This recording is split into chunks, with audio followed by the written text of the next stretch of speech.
أعوذ بالله من الشيطان الرجيم. بسم الله الرحمن الرحيم. الحمد لله رب العالمين. والصلاة والسلام على أشرف الأنبياء والمرسلين وعلى آله وصحبه أجمعين.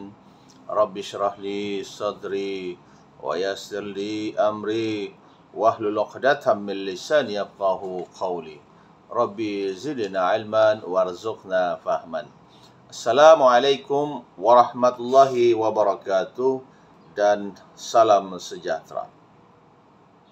Alhamdulillah bersama dengan saya Ustaz Suhaili Nazimi lagi dalam Tazkirah Jumaat pada hari ini bersama dengan rakan-rakan sahabat-sahabat saya yang berada di hadapan saya ini.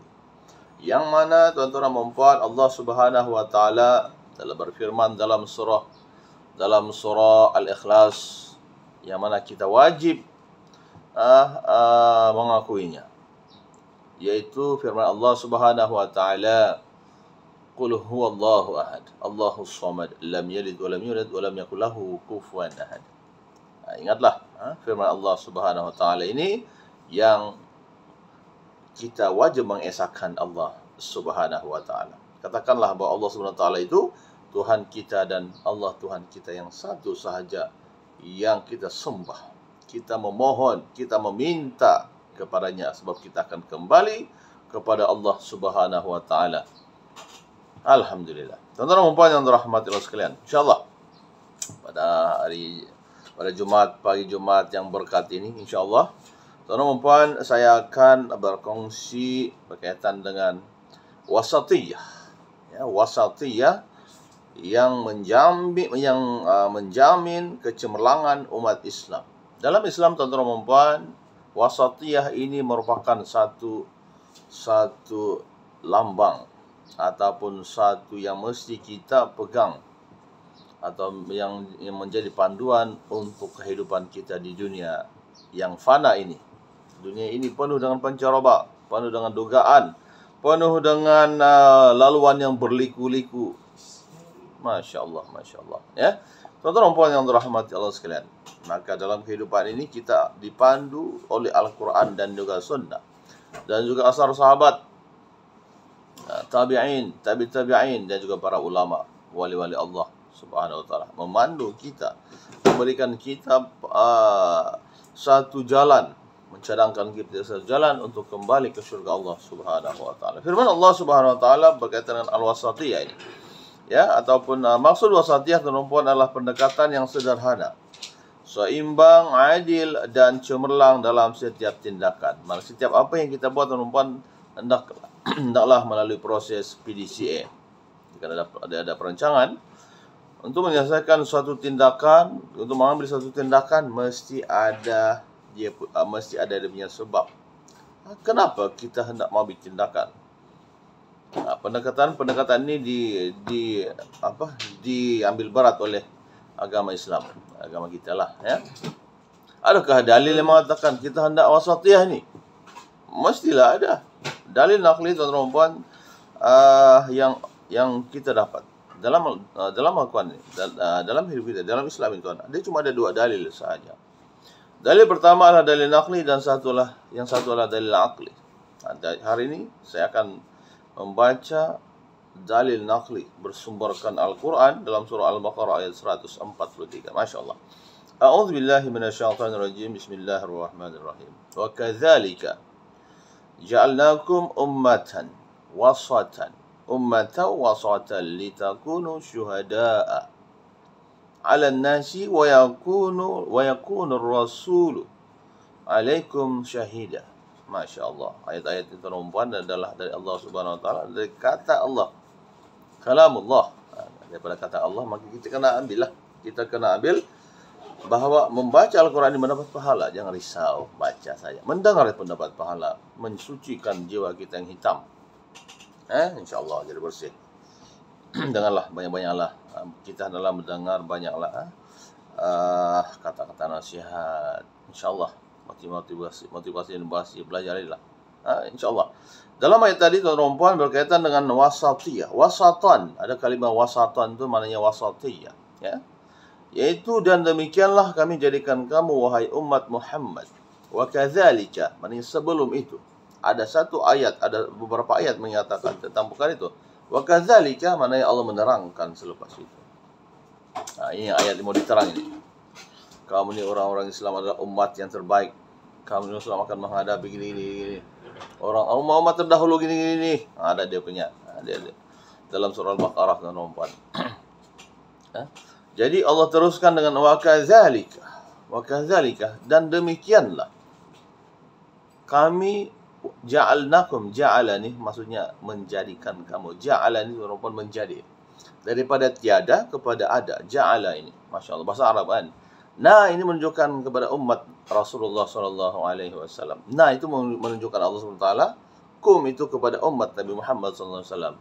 Umat Nabi Muhammad adalah umat yang diredai oleh Allah SWT. Dan ketahuilah 2/3 penduduk syurga dan neraka adalah umat Nabi Muhammad SAW.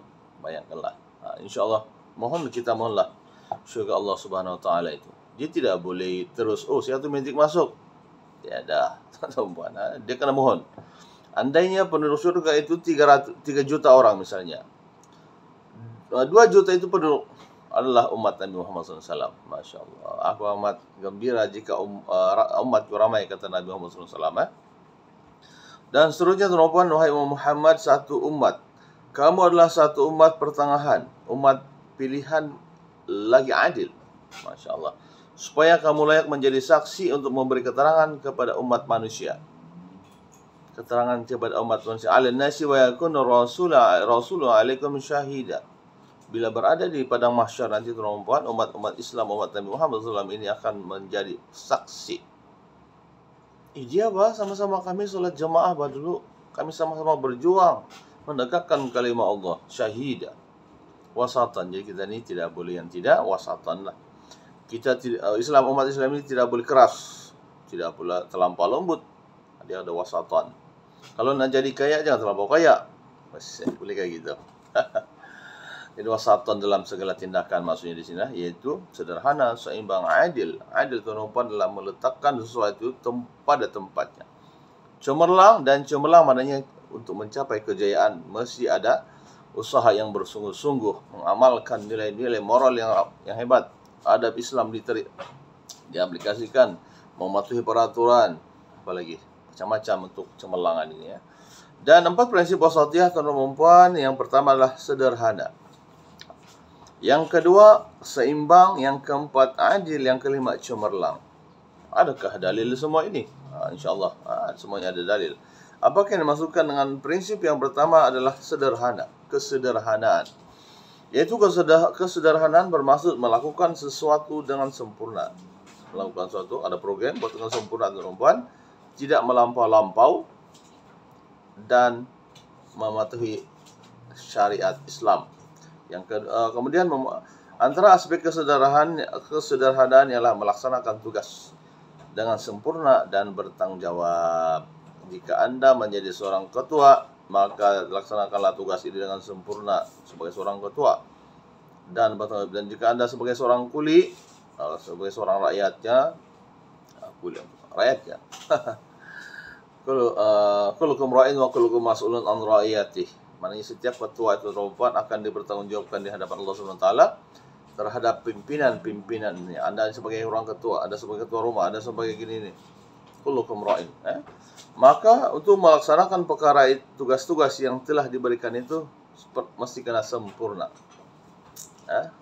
Bukan sempurna daerah sempurna di Sabah itu, tapi sempurna. Sempurna dan bertanggung jawab, dan rompan belajarlah tanggung jawab ini dalam nilai moral.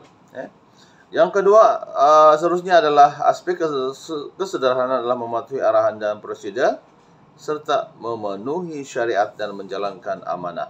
Amanah lain lagi, prosedur lain lagi, besar. Dalam agama Islam ini banyak diajar mematuhi arahan, segala arahan dipatuhi. Al-Quran beritahu macam ni, untuk melakukan program jangan ada perkara yang mensyirikkan Allah Subhanahu Wa Taala. Jika ada perkara-perkara yang boleh mensyirikkan Allah Subhanahu Wa Taala, buang. 4, untuk melaksanakan setiap melaksanakan tindakan mesti kena buang itu. Yang kedua, melampaui batas, boros dan sebagainya, buang. Kemudian mematuhi prosedur, patuh kepada peraturan-peraturan yang ada, dan mematuhi syariat, ialah Islam tadi itulah, itu syariat, dalam menjalankan amanah. Seterusnya melaksanakan tugas sebagai hamba Allah Subhanahu wa taala dan khalifah di muka bumi ini. Sebagaimana firman Allah Subhanahu wa taala, "Inni ja'ilun fil ardi khalifah." Aku nak menciptakan manusia ini di muka bumi ini khalifah. Maka para malaikat berkata, siapakah khalifah itu yang mau dilantik ya Allah? Nah, ini dalam cerita dalam Quran lah, dalam surah Al-Baqarah juga ni. Ya. Nampakkan? Maka apabila Allah SWT menciptakan Nabi Adam alaihi salam, maka tahulah malaikat bahawa oh ini khalifah. Bukankah nanti manusia ini suka menumpahkan darah? Kata malaikat pula, kenapa bukan kami saja jadi pemimpin di muka bumi itu, khalifah itu? Malaikat pun bertanya-tanya, macam mana persoalan, tapi di dalam Quran dipindik-pindikan, Masya Allah. Kalau lihat dalam perbahasan, Masya Allah, panjang perbahasannya. Kerana apa? Kerana sebelum itu makhluk jin suka berbunuh-bunuhan di muka bumi ini. Ba'da islahiha, selepas itu Allah mengislahkan bumi ini, diturunkan Nabi Adam alaihissalam, berikan ilmu kepada Nabi alaihissalam. Kemudian dia punya anak yang diceritakan dalam surah Al-Baqarah juga itu, Qabil dan Habil itu adalah orang-orang yang pintar, Masya Allah. Tapi syaitan telah menyesatkan salah seorang daripada mereka itu, dan berlaku pembunuhan. Tuan-tuan, itulah yang terjadi di muka bumi ini. Maka itulah pembunuhan pertama dalam sejarah manusia. Dan itulah sebagainya untuk melaksanakan dalam Islam. Bila Nabi Muhammad SAW datang sebagai seorang Rasul dan Nabi, maka Nabi melaksanakan segala perkara ini. Yang kedua dalam wasatiyah, dalam sifat kesederhanaan dalam yang menjamin umat Islam ini, ialah keseimbangan, equal, keseimbangan, yaitu bermaksud memenuhi keperluan jasmani, rohani dan akal secara sempurna dalam semua keadaan. Tuan-tuan, seimbang dalam jasmani, rohani, agama, roh kita ini, jasmani itu luaran kita ini, rohani, dalaman, dan akal. Akal berada di mana, tuan-tuan? Akal berada di kepala, kan? Akal ini adalah iman. Kalau mengikut kajian daripada kalau imam siapa imam tu, lupa pula imam dia tu, yang menulis buku. Kemudian ada kajian daripada orang-orang putih, orang-orang barat. Mereka mengatakan tentang, dia mengatakan tentang iman. Dalam Islam disebut tentang iman. Iman ini, tuan-tuan, akan membezakan di antara yang baik dan batil, insyaAllah. Seterusnya antara aspek keseimbangan ialah rohani, yang disebutkan tadi adalah melaksanakan ibadah fardu dan sunat secara istiqamah. Berzikir kepada Allah Subhanahu wa taala, zikir, baca Al-Quran secara istiqamah. Al-Fatihah dibaca istiqamah. 17 kali kita baca sehari. Itu namanya istiqamah. Menunaikan solat istiqamah. Ibadah fardu, ibadah sunat secara istiqamah. Semuanya selalu istaqim yarhamkumullah. kata para ulama cakap itu. Istaqim yarhamkumullah. Masyaallah. Tapi itu istaqim dapat teruskan barisan. Tuan-tuan puan yang dirahmati sekalian, selain itu keseimbangan dari aspek rohani juga adalah membaca dan menghayati ayat Al-Quran dan berzikir dengan bersungguh-sungguh. Al-Quran kalau dibaca lebih mendalam lagi Al-Quran, tuan-tuan, kita kena baca Al-Quran, pelajari Al-Quran. Siapa yang membaca Al-Quran, orang-orang baca Al-Quran adalah orang-orang yang beruntung. Sungguhnya pada hari kiamat nanti Al-Quran akan datang kepada sahibu yang suka membaca Al-Quran. Apatah lagi yang suka menghafal Al-Quran, dia akan datang kepadanya. Tiba-tiba berada di padang mahsyar, tiba-tiba kita melihat seorang lelaki putih. Siapa kau ini? Kita bertanya, saya lah sahabat kau. Saya mana ada sahabat seperti awak ini? Putih. Dia beritahu bahawa saya adalah Al-Quran. Dalam kubur pun macam itu. Apabila matinya anak Adam dan Rompan, di kubur dan Rompan akan ada seorang sahabat berada dalam kubur itu. Bukan lain dan bukanlah Al-Quran. Hafallah Al-Quran, Al-Fatihah, hafallah dan amalkanlah secara istiqim, insyaAllah. Dan dalam Al-Quran kita kena baca dan hayati. Membaca Al-Quran dan hayati. Maksud hayati di sini adalah, pertama, setelah kita boleh membaca Al-Quran, pahami maksud dia. Kita orang dusun, orang Melayu, orang India, Dia punya ada bahasa sendiri kan. Kita bercakap dalam bahasa ibunda kita. Maka tuan-tuan yang dirahmati Allah sekalian, belajarlah tafsir itu Al-Quran. Kita bukan orang Arab. Orang Arab. Andainya Al-Quran diturunkan dalam bahasa Melayu, pahamlah kita, tahulah kita. Tapi dia diturunkan dalam bahasa Arab, maka kita kena belajar cara dia. Setelah pandai membaca, kalau tidak pandai baca Al-Quran, belajarlah menyebut kalimat-kalimat Arab. Al-Arab kan. Lepas itu, cara menghayati Al-Quran adalah pertama sekali baca, kita kena paham dia punya maksud. Lepas itu tadabbur. Selepas tadabbur tuan-tuan, itu hak Al-Quran, tadabbur, dabbar. Tadabbur Al-Quran.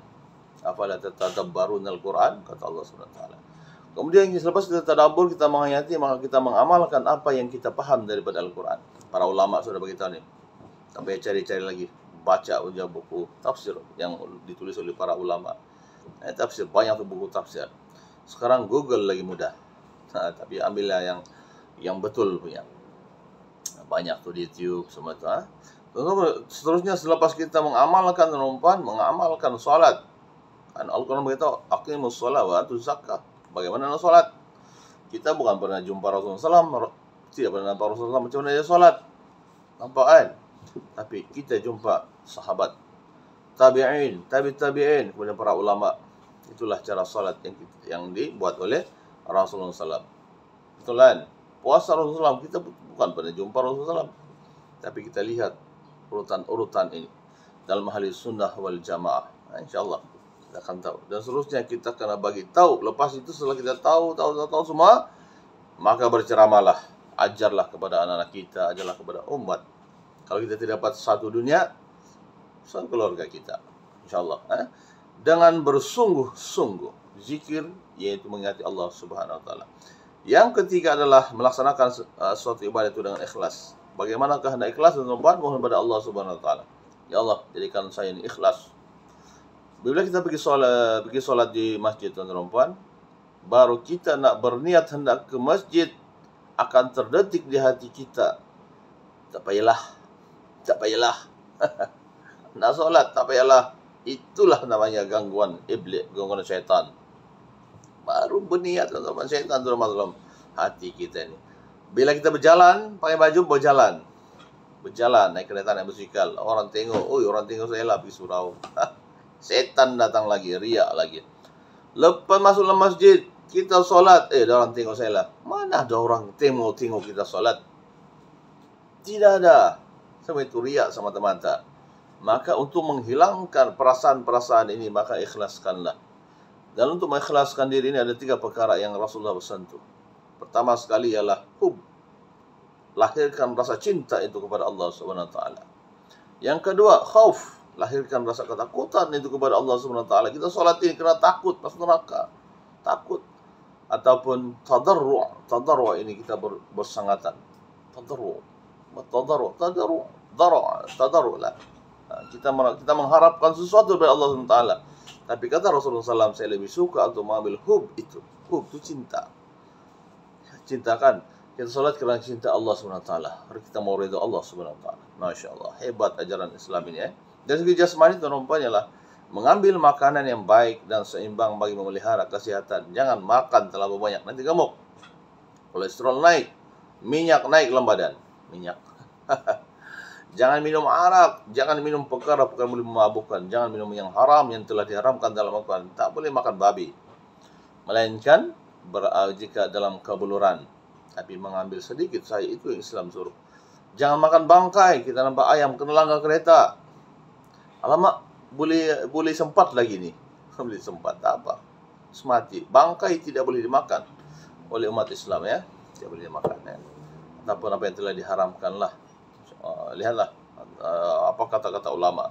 Seterusnya adalah makan makanan tadi dan seimbang bagi memelihara kesihatan kita. Kita wajib menjaga kesihatan diri sendiri. Jangan harapkan orang lain jaga kesihatan kita. Yang kedua, berehat setelah penat bekerja supaya badan sentiasa cergas. Berehat. Kata Allah SWT dalam Al-Quran, malam itu adalah rehat, siang itu bekerja. Mana disebut dalam Al-Quran kan? Al-lailu yang syaha. Masya Allah, terlupa dah. Manusia banyak lupa ni. Jarang-jarang kita dalam surah apa tu? Wan nahari idza yaghsha, wan nahari idza yaghsha, wan laili idza, untuk malam lah. Malam itu untuk berehat, tidur, berehatkan badan. Itulah Islam suruh. Jangan terlampau bekerja, kerja 24 jam, habis lagi kita. Berpikir, berinovasi lah, berintervensi lah. Jangan bermusuh dengan sesuatu intervensi. Islam dan perempuan mahukan kita ini sentiasa cemerlang. Cemerlang lah. Okey, seterusnya yang ketiga adalah dalam jasmani dalam memenuhi keperluan biologi dan fitrah. Tuan-tuan Islam suruh kita berkahwin. Maka kahwinlah. Jangan menahan fitrah biologi manusia itu. Rasulullah SAW bagi tahu, saya suka umat saya yang ramai. Maka ramaikanlah zuriat itu. Berusahalah. Allah Akbar. Fitrah, itulah fitrah. Itu dikenal sebagai sunnatullah. Perkahwinan itu sebagai fitrah. Sunnati, siapa yang meramalkan sunnah itu, sunnahku Rasulullah SAW, umatku lah, jadi umatku. Siapa yang tidak beramal, siapa yang tidak suka dengan sunnahku, bukan umatku. Falaysa minni. Kata Rasulullah SAW. Itu biasa orang syariah belajar tentangnya. Kemudian dan perempuan wasatiyah juga dari aspek akal, pemikiran, otak. Biasa kita berpikir menggunakan otak kan. Kita gunakan otak. Kalau dalam kepala manusia ini perempuan ada yang dikenali sebagai otak. Apabila otak rosak, kebiasaannya otak ini dia akan kontrol macam CPU. Kalau berlaku something di sebelah belakang nih, perempuan adalah mata. Di hadapan ini pemikiran, di belakang ini keseimbangan dan sebagainya lah. Kita lihat dalam sains medulla oblongata. Dan itu sains. Tapi Allah sudah sediakan sistem manusia itu. Manusia itu kata Allah Ta'ala, kamu kenal siapa diri kamu, maka berusahalah untuk memajukan diri sendiri. Masya Allah, hebatnya Islam ini. Allah beritahu dalam Quran itu, akal menjauhi sesuatu yang boleh merosakkan akal seperti jauhi dadah. Tonton, dadah ini merosakkan. Dalam kajian sains, dadah ini boleh merosakkan akal.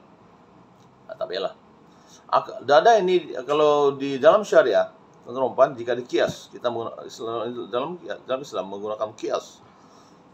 Sebab illah itu sama. Sebab itu sama, memabukkan. Maka dada, arak itu memabukkan, dada itu pun memabukkan. Maka hukumnya adalah haram. Masya Allah, dalam syariah belajar tentang perkara ini kan. Kemudian teman-teman, akal kita kena jaga teman-teman, yaitu menggunakan akal pada jalan yang baik seperti menuntut ilmu. Menuntut ilmu, kata Imam Syafi'i rahimahullah. Menuntut ilmu ini amat memedihkan, amat perit menuntut ilmu ini. Tetapi tanpa ilmu lagi menyakitkan. Teman-teman, andainya kita ambil kata-kata inilah, ambil kata-kata ini, kenapa kita banyak membaca? Bila saya baca kitab Al-Um karangan Imam Syafi'i, dalam kalangan Imam Syafi'i yang sudah diterjemahkan, Masya Allah, dia terlampau mendalam pemikiran Imam Syafi'i. Imam Syafi'i kan, jadi itulah Imam Syafi'i ramai ulama-ulama terkini jarang memahami ini kitab Al-Um, Ar-Risalah, macam-macam lain. Al-Muwatta, kitab karangan Imam Malik, banyak tuh kitab-kitab ataupun kitab-kitab terkini. Kita belajar tentang ilmu syariah, ilmu macam-macam lah, baca. Perempuan, jadi menggunakan akal pada jalan baik seperti kita menuntut ilmu, kemahiran, nilai dan sebagainya, berpikir menggunakan iman. Kemudian yang seterusnya adalah menggunakan akal untuk memajukan diri, masyarakat dan negara. Akal teman-teman, kelebihan akal ini dia boleh membiasakan di antara baik dan buruk. Ataupun secara kritis teman-teman adalah pemikiran, kalau saya buat begini, kesannya begini. Kalau saya tidak buat begini, kesannya begini. Itu namanya kritis. Itu yang sepatutnya kita boleh hasilkan. Dalam Islam, teman-teman, aspek yang ketiga adalah tentang keadilan. Keadilan, teman-teman, adalah meletakkan sesuatu perkara ini sesuai dengan suasana, masa dan tempat. Suasana, teman-teman, bila kita berada di Malaysia, suasana Malaysia lain. Kita berada di negara-negara Arab lain. Begitu dengan masa. Dia tengok masa. Kalau musim tengkujuh lain cerita dia. Musim tengkujuh masa pukul 8 pukul 9 kan, ataupun tempat suasana, lainlah. Maka kita menggunakan satu keadilan. Contohnya kita berada, tuan-tuan dan puan, keadilan ini, kita sedang mengadili sesuatu. Kita jadi hakim, kita sedang mengadili sesuatu. Kemudian apa yang kita hendak dahulukan? Hak Al-Quran kah, hak manusia kah, ataupun apa-apa yang kita didahulukan. Maka yang perlu kita tunaikan dahulu adalah hak. Hak kepada yang berhak menerimanya, itulah hak. Hak dahulu kita dahulukan. Kalau di sinilah menunaikan hak kepada yang berhak menerima. Tuan-tuan, jika kita menjadi seorang hakim, hak itu yang didahulukan. Hak semanusia sejagat. Ada orang yang hendak, ada satu negara ini, dia mau geran, dia mau ambil bahwa bulan itu saya punya. Ada satu negara. Tuan-tuan, bolehkah dia ambil bulan sebagai hak? Macam tanah, macam bumi. Oh, itu sebenarnya geran. Ini bumi saya. Ini sebenarnya tempat ini. Bolehkah dia geran untuk ini? Jadi bagaimana seorang hakim? Hakim dia akan melihat kepada suasana, masa dan tempat. Adakah dia akan bagi? Dia begitu. Kalau dia bagi, apa jadi seterusnya? Kalau dia tidak bagi, apa jadi seterusnya? Kalau tidak dapat, apa sebenarnya dibuat? Itu namanya hak-hak itu didahulukan. Dan mengambil pendekatan yang seimbang dengan menjauhi perkara-perkara yang melampau-lampau. Itulah namanya keadilan. Seterusnya dalam Islam merupakan 4 wasatiyah. Perkara misi wasatiyah adalah kecemerlangan, yaitu pendekatan yang terbaik dalam melakukan kebaikan dan mencegah kemungkaran serta berkeyakinan teguh kepada Allah Subhanahu wa taala. Kecemerlangan dalam Islam merupakan artikan sebagai hayya 'alal falah, hayya 'alal falah, hayya 'alas salah, hayya 'alal falah. Dalam Islam dia menitik beratkan kecemerlangan. Nampak? Kecemerlangan, hayya 'alal falah dalam azan dan iqamah, dan ketika bayi dilahirkan, kita qamatkan dan kita azankan, wahai anakku, Allahu Akbar, Allahu Akbar, ketahuilah Allah itu maha besar. Baru lahir, mana dia pahaman? Macam kita lah, seorang ayah. Kalau anak lahir perempuan, kena azankan, ataupun iqamah untuk perempuan. Kalau lelaki kena azan lah. Bagi tahu kepada anak kita bahwa Allahu Akbar, Allahu Akbar, Allah itu maha besar. Yang punya langit, bumi dan langit dan segala kerajaan ini adalah alam, ini adalah Allah, milik Allah Subhanahu wa taala. Pahami kata innalillahi wa inna ilaihi raji'un. Milik Allah segalanya dan akan kembali kepada Allah Subhanahu wa taala. Bukan setakat anda semuanya rekan-rekan sekalian, tidak. Tapi kita semua ini makhluk-makhluk Allah Subhanahu wa taala akan kembali kepada Allah Subhanahu wa taala. Dalam surah apa tu? Uhusuhu syirat. Di hari mahsyar nanti uhusuhu syirat. Uhusu inilah haiwan-haiwan. Uhusu bersama kita dikumpulkan oleh Allah Subhanahu wa taala dalam satu tempat yang amat husyirat. Husyirat itu mahsyar. Husyirat di mana mahsyar yang terlampau sempit tempatnya, kata Allah SWT. Kita pun tidak tahu. Disebut dalam mahsyar, keadaan perang mahsyar perempuan, kita tidak mengenali. Mama, bapa, bila jumpa dengan anaknya akan sentiasa berlarian.